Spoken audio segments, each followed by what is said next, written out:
Inflamación, ¿está bien? Bien. Sí, lo intenté ahí también. Nada. Es peor. Por eso no debería ir a clase. Ahí, por ejemplo, los alumnos le puedo poner el examen de contra en casa y bacán, pues. Le toman fotos, todo igual. Muy bien. Hoy vamos a hablar de inflamación. Todos, absolutamente todos hemos escuchado el término, ¿no? El término de inflamación. Inflamación. Ah, estoy mal de mi pie, porque se me ocurrió esta mañana. Ya, así que el pío casi. Todos hablamos de inflamación. La vez pasada escuchaba, estaba almorzando en el comedor del hospital y escucho pues a una técnica que habla con otra. Y le dice, oye, ¿sabes qué? Mi esposo tiene inflamación de la próstata. Eso, inflamación de la próstata. Y la técnica, la otra técnica que recibía la información, me dice, ah, pues, pero si tiene inflamación de la próstata, que tome achiote, le dice, un desinflamante. ¿Qué significa esto? Dos personas utilizan el término inflamación. ¿Creen ustedes que tienen idea de lo que significa inflamación? ¿Y creen ustedes que también tienen idea o que de verdad saben qué es inflamación? No. Todos tenemos solo la idea de la palabra, la acepción coloquial, que no está tan lejos de la realidad, pero que queda muy corta para un médico. Por lo tanto, cuando un médico usa la palabra inflamación, entiende claramente qué significa esto. Inflamación en griego, traducido al latín, luego al sánscrito, luego al castellano, ¿está bien? Significa aumentar el fuego, la flama del amor, ¿no? Entonces, inflamación significa enrojecimiento, calor, eso significa.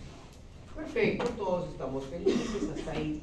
Doctor, entonces usted va a tomar el concepto de inflamación en el examen que diga la llama del amor, esas cosas. No, pues, no va a ser así.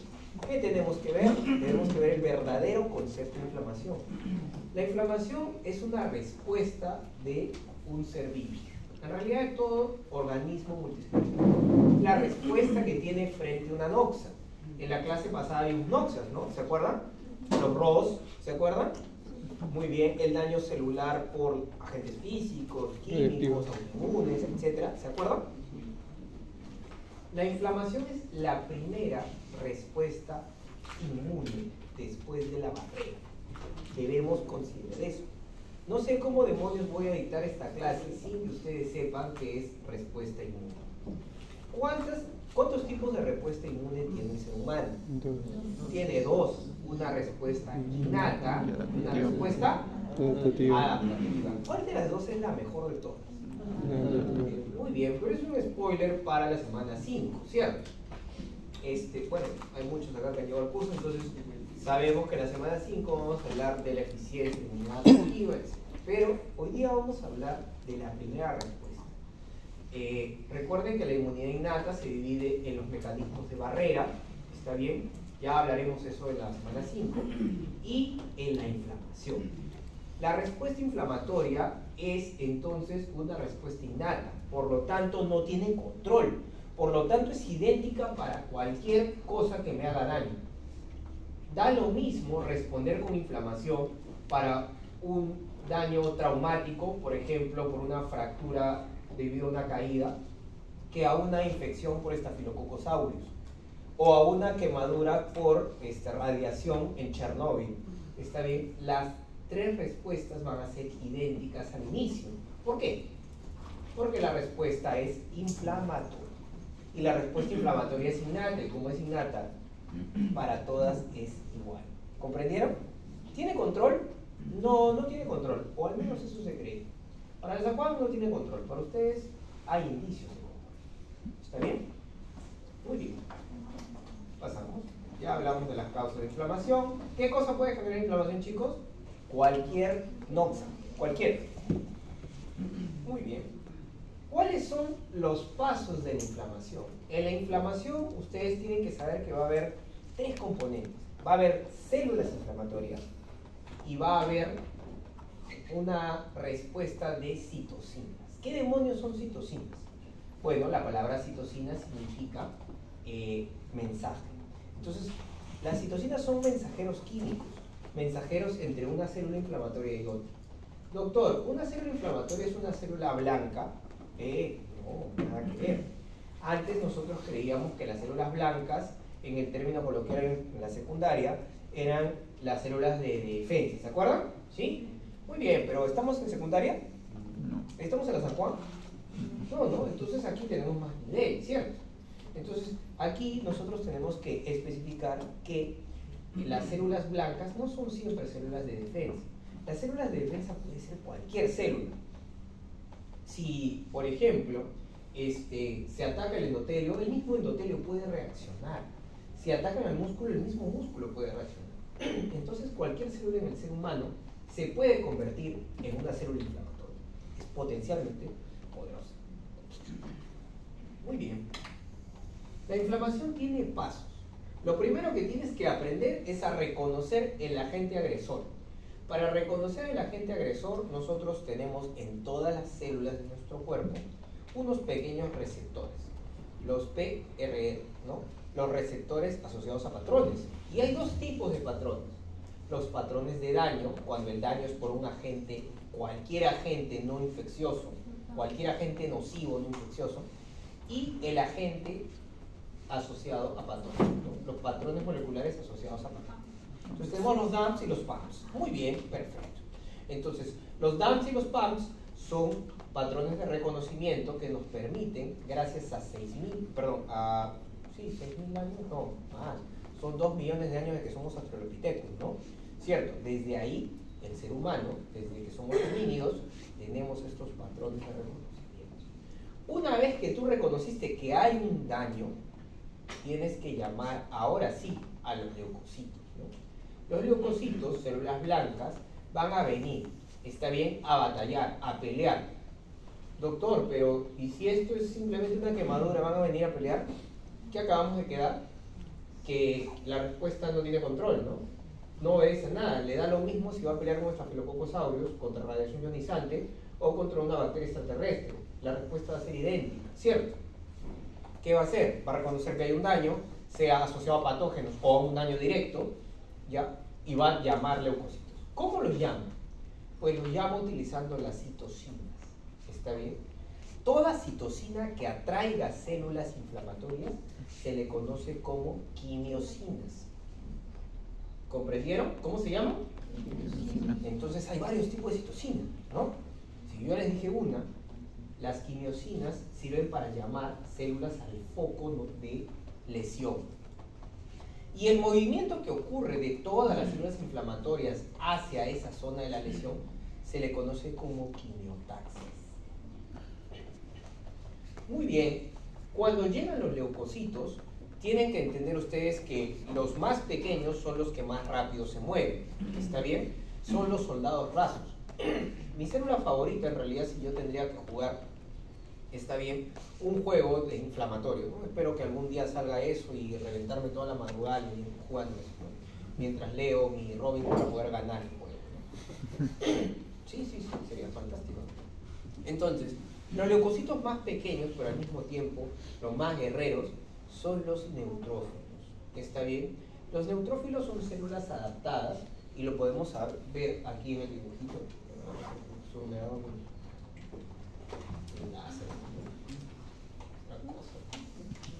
En un PC te dan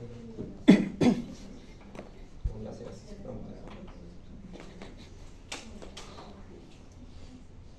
Ya, ahí está. Miren los neutrófilos, ¿no? Acá dice granulocito. Lo que pasa es que hay varios tipos de granulocito. El que esta clase vamos a aprender es el neutrófilo. Muy bien. El neutrófilo vemos que tiene ahí, disculpen por el mando tembleque, ¿ya? Ven ustedes ahí estos gránulos, en realidad es un núcleo que ha sido dividido en varias porciones. Por eso se le dice núcleo lobulado. Tiene varios lóbulos, como una oreja, ¿ya? A eso también se le conoce núcleo segmentado y significa que el neutrófilo es un neutrófilo maduro. Un neutrófilo maduro da buena batalla. ¿Saben por qué? Porque tiene gránulos. En su citoplasma tiene un montón de gránulos. Esos gránulos contienen muchas enzimas antibacterianas, antifúngicas, antivirales, etc. El problema es que es tan anti que esas enzimas pueden dañar a nuestras propias células. Es más, el neutrófilo tiene una técnica súper poderosa, ¿no? Su técnica final. Mitosis. Para los que hablaron el curso, ¿cómo se llama? Mitosis. Los Mitosis. La netosis, exactamente, el final flash, ¿no? Las espinas carmesinas.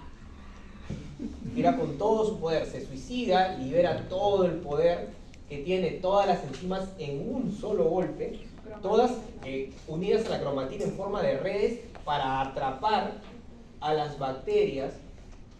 ¿Saben cuál es el enemigo más clásico de los neutrófilos? Son dos bacterias, los estafilococos, los estreptococos y un hongo, la cándida.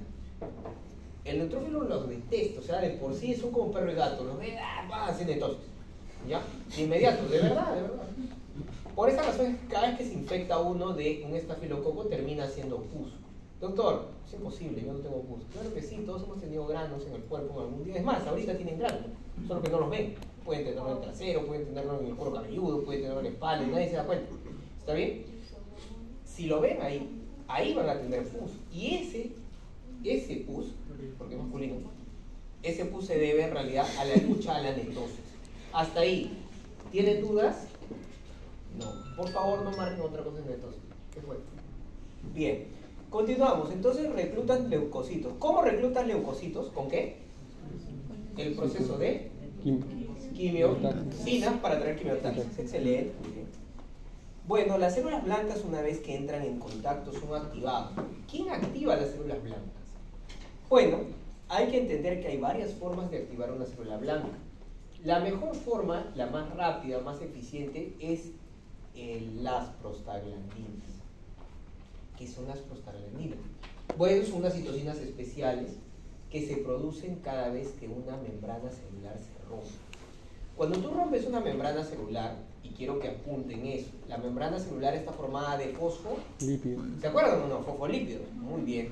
Los fosfolípidos, una vez que salen de la membrana, se convierten en ácido araquidónico. Y el ácido araquidónico libre se va a convertir en prostaglandinas gracias a una enzima, nuestra amada COX-2. ¿Comprendieron? Bueno, en realidad la COX, ¿no? Dime tu duda. ¿Ah? Claro que sí, claro que sí. Muy bien. Cada vez que una membrana celular se rompe, se libera el ácido, los fosfolípidos, ¿cierto? Y estos fosfolípidos, de inmediato, una vez que se rompen cada uno en pedacitos, se convierten químicamente, de inmediato, porque ya no tienen la estabilidad de toda la célula, en ácido araquidónico. El ácido araquidónico, entonces, se convierte en la matriz extracelular en una prostaglandina. Quien convierte el ácido araquidónico en una prostaglandina es una enzima, la ciclooxigenasa, alias COX. De las dos, 1 y 2, la 2 es la más importante, porque es la más fuerte, la más activa, la que convierte más rápido el ácido araquidónico en prostaglandina. Entonces la prostaglandina se va a encargar de activar a estos leucocitos. Una pregunta, clase pasada, apoptosis y necrosis. ¿Cuál de los dos produce ruptura de membrana celular? Necrosis. Por esa razón yo les dije que la necrosis siempre lleva a inflamación. Porque como hay ruptura, va a haber liberación de fosfolípidos. De inmediato, ¿en qué se va a convertir? En ácido araquidónico. Y la matriz, gracias a la COX, lo va a convertir en prostaglandinas. Y las prostaglandinas son activadoras de leucocitos. Si activaste la inflamación, no hay salida. Eso va a continuar hasta que llegue un general de la inmunidad adaptativa, que se le conoce como el T regulador. ¿Comprendieron? Sí, el T regulador. Muy bien. Entonces, las células blancas activas van a empezar a bronquearse con la noxa. Bien, ¿a qué quieren jugar? ¿Una noxa que sea un agente físico? ¿Una noxa que sea bacteria? ¿Qué quieren jugar? ¿Cuál? Un ejemplo. Una bacteria. Una bacteria. ¿Por qué les gustan las bacterias? Está bien, son buenas para el ejemplo, ¿no? Tienen razón. Yo entro una bacteria y la bacteria de inmediato, apenas entra a una matriz, lo primero que encuentra es glucosa y oxígeno. ¿O no va a encontrar eso en la matriz extracelular? ¿Por qué? ¿Por qué encontraría eso? ¿Qué hace el ser humano todos los días?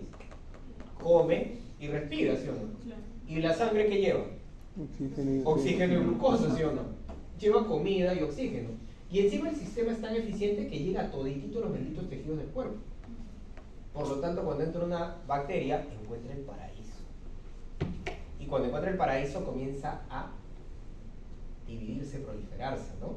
Comienza a reproducirse, pues, ¿no? Como llegan, invaden un cerro y ¡zas! Completito, como en mi barrio. Esto sí, hoy nos invadíamos, pero no, ya no invadan.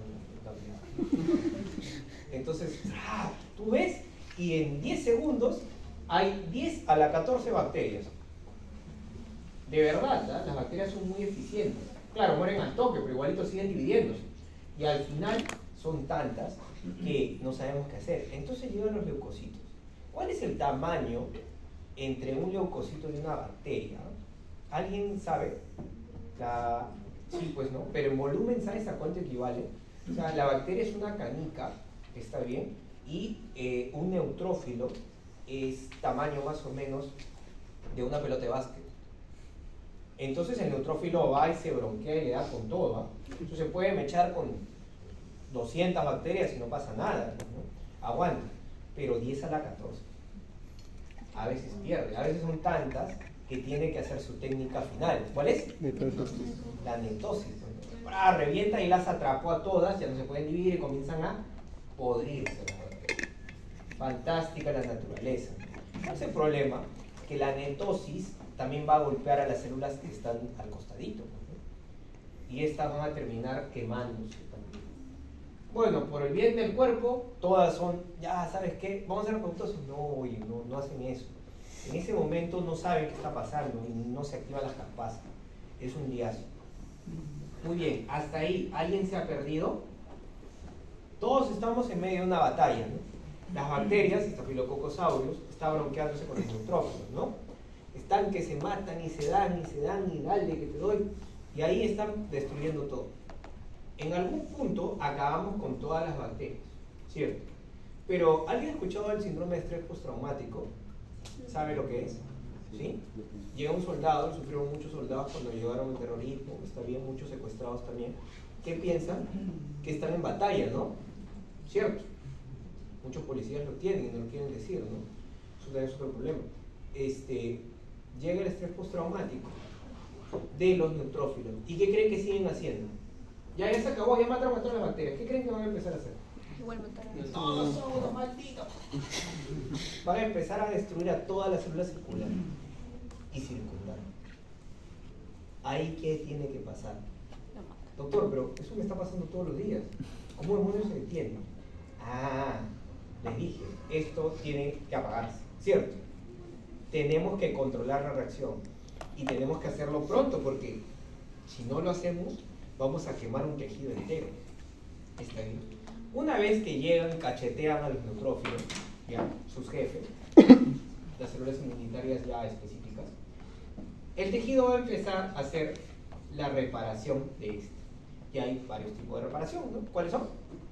A ver, recordamos, regeneración, ¿cierto? Donde el tejido vuelve a ser idéntico como antes. ¿Alguien se ha mordido los labios esta semana? ¿Se ha mordido la lengua? Eso es el caso, muy bien. Entonces, cuando tú revisas tu lengua, duele el primer día, ¿no? Pero luego te miras al espejo y ya no tienes ni una cicatriz, ¿cierto? ¿Se ha cicatrizado o se ha regenerado? Regenerado. Y si yo me hago lo mismo en la piel, una herida, ya vimos en la semana pasada, cicatrización con todas sus fases, ¿no? La diferencia entre cicatrización y regeneración es que en cicatrización la cuarta fase es reepitelización. Y como reepitelizas, en realidad no repitalizas con epitelio, sino con tejido conjuntivo. En cambio, la repitelización 100% exitosa ocurre en las mucosas, como en los labios, como en, no se olviden, en la boca, vagina, pene, etc., ¿no? Lugares donde hay mucosa bronquial también.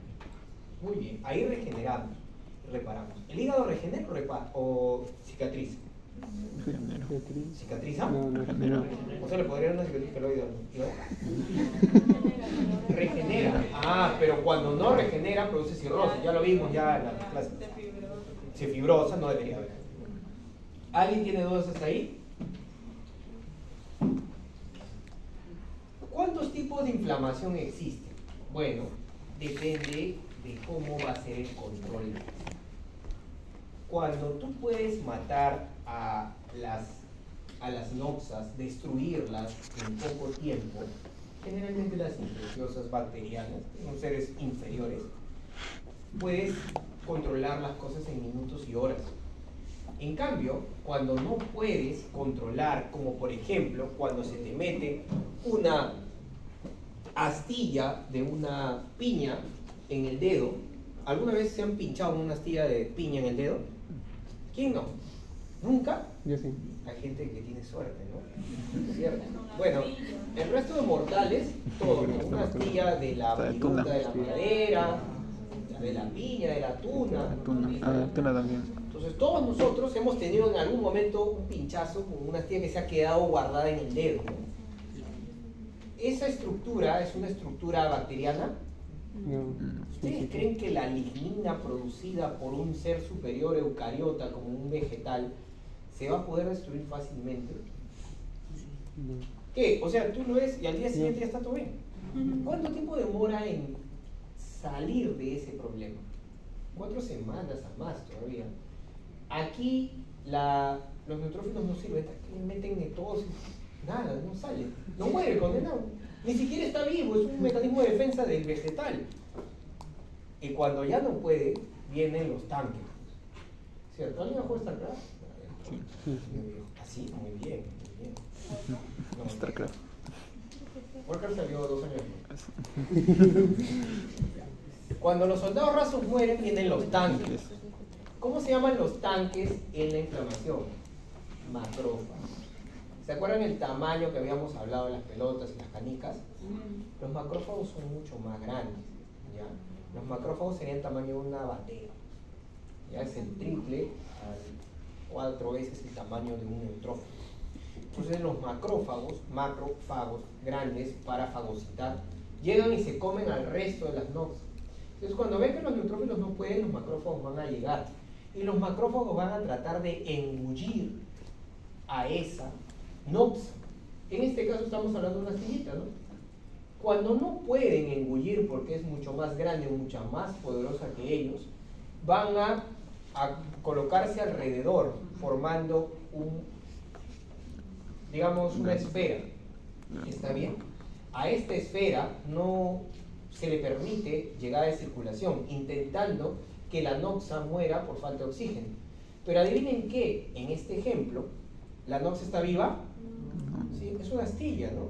¿Cierto? Es lignina pura y dura con un montón de epítopos de un vegetal X. ¿Cierto? Oye, no puede morir. Entonces se queda ahí circunscrito y los macrófagos van a empezar a llamar más macrófagos. Como es tan grande, se van a fusionar entre ellos.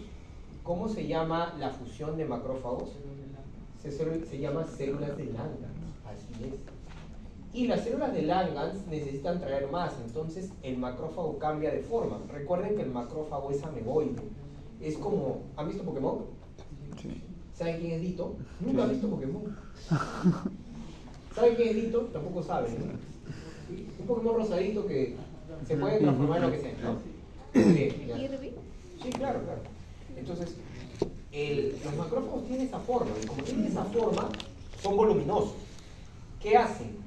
Se aplanan y se vuelven como si fueran epitelio para formar una capa y luego otra y luego otra. Y a eso se le conoce como célula epiteloide.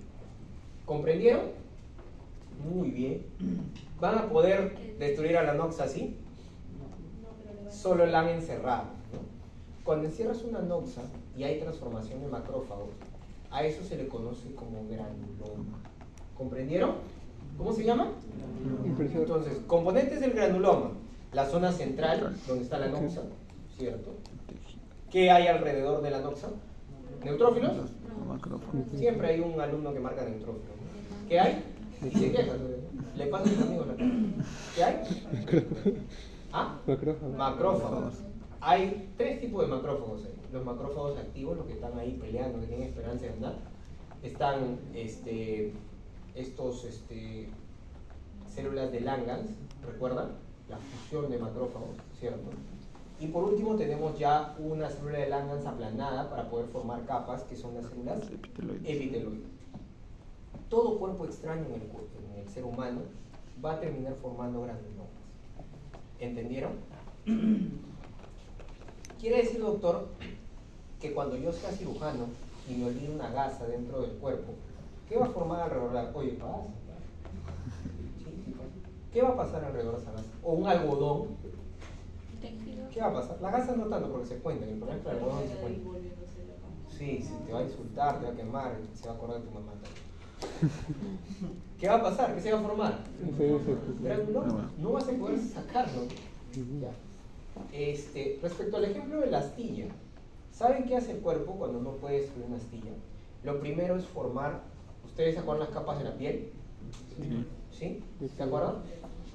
El estrato lúcido, basal, córneo, no, perdón, espinoso, ¿cierto? Lúcido. ¿Ah? Bueno, está bien. Llegamos al córneo y lo que hace en realidad es comenzar a fabricar capas para que estos suban y se descambien. Así terminamos salvándonos de las astillas. ¿Cuánto saben? Hoy día vayan todos y agarren una piña, acaricienla, ¿está bien? Y evidencien cuánto tiempo demora en pasar. Entonces, la inflamación aguda, ¿cuánto tiempo dura? Minutos y horas. Minutos a horas, ¿no? La inflamación crónica, mucho tiempo. ¿Cuál es la célula que aparece más en inflamación aguda? Neutrófilos. ¿Y en la crónica? Macrófagos. Muy bien. Recuerden que los macrófagos son ya tanques y no pueden andar solos. Siempre van a llamar a los linfocitos. Demorarán en llegar al linfocito, pero van a llegar. ¿Está bien? Y ahora viene lo que tengo que enseñarles yo, la tétrada de Celso. ¿Qué es la tétrada de Celso? Celso, en el año 600, sí, después de Cristo, no, antes de Cristo, un griego descubrió que cada vez que tú tienes una inflamación aguda, se producen 4 signos. ¿Está bien? Sí, 4 signos. ¿Ya? Los signos de la tetra de Celso, a los que ahora se le conoce como flogosis. Sí, flogosis es un término, ¿no? Flogosis, de flogos, de flama de muerte, ¿no? Flogosis. Muy bien, ¿cuáles son los 4 signos que toda inflamación aguda debe tener? Debe tener calor, debe estar caliente, debe haber rubor, debe estar rojo, ¿está bien? Debe tener tumefacción, debe estar hinchado, tumefacto, ¿está bien? Y por último debe tener dolor, debe doler, porque si hay ácido araquidónico, ¿está bien? Va a haber prostaglandina, y si hay prostaglandina se inicia la cascada del dolor. De ahí ya veremos cómo ocurre. Hasta ahí, ¿cuáles son los signos? Edema es inflamación. ¿Qué? Edema es inflamación. Esos signos no suelen verse, está bien, en la crónica, porque en la crónica... Profesor, ¿qué diferencia hay entre tumefacción y edema? Edema es un término fisiopatológico, ¿está bien? La tumefacción es un término más adecuado, porque cuando tú me digas edema, yo te tengo que preguntar, ¿inflamatorio, exudativo o transudativo? Y llegaremos a eso en la semana 2. Sí, se le puede colocar como edema, pero es un término incorrecto. Tú no puedes poner edema, ¿ya? Siempre coloquen tumefacción, ¿está bien?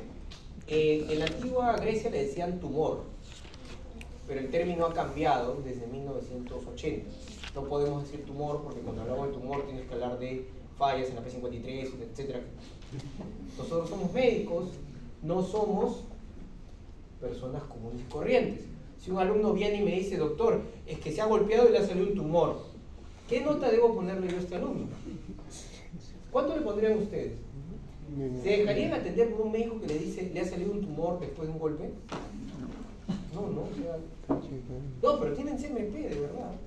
Tienen CMP. Se llama tumefacción. Tiene una tumefacción después de un golpe. Si viene, no sé, un alumno, pues, doctor, una alumna así, rayada, pues, ¿no? Ya es un mes, llega al examen, saca 0,2.5, estudió 3 días seguidos, viene un martillo, mete un martillazo en el brazo. ¿Ya? Y luego escapa. ¿Qué va a pasar con mi brazo? Va... Sí, ¿Va a tener dolor? Sí. Yo voy a seguir, después, ¿qué va a seguir? ¿Cómo se va a poner? Tumefacto, rojo. Y cuando lo toque, ¿cómo va a estar? Caliente. Hasta ahí, ¿comprendieron la tetra de Celso o flogosis? ¿Sí? Muy bien. Si ustedes encuentran eso, créanme que es una inflamación aguda. En cambio, la inflamación crónica no se suele ver eso. ¿Ya? Los síntomas son poco pronunciados, porque ya hay linfocitos, y cuando hay linfocitos ya controlan mejor la reacción, la vuelven un poquito más local. ¿Está bien? Recuerden que la inflamación aguda es de resolución rápida, y como es de resolución rápida, tiende a haber proceso de reparación.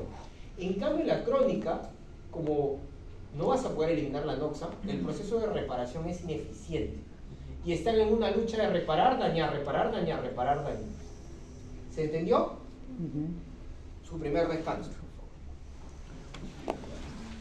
¿Sí? ¿Yo también? Un litro de agua.